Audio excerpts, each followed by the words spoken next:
بسم الله الرحمن الرحیم حامد و مصلیه.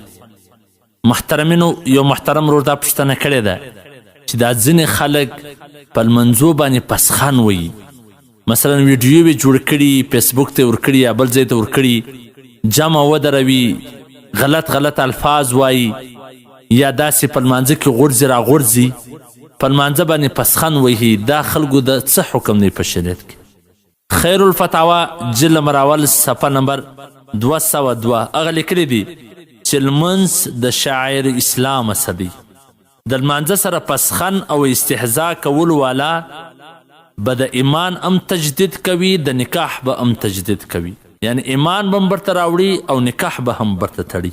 کم خلک چې دغه شان ګوري یا داسې ډراما یا داسې د ډرامایانو حوصله افزایي کوي پر خاندي، دا هم سره سخت ګناهګار او مجرمان دي. او کم خلک چې دا ویډیو نشر کوي مخته، دا هم سخت مجرمان او ګناهګار دي. د عبرت په تور باندې هم دغه شان نسي نشر کولی، ځکه دا مسلمان په دې شي باندې پسخن ولیدي، دا د اسلام څخه خارجیږي، د نکاح ماتیږي.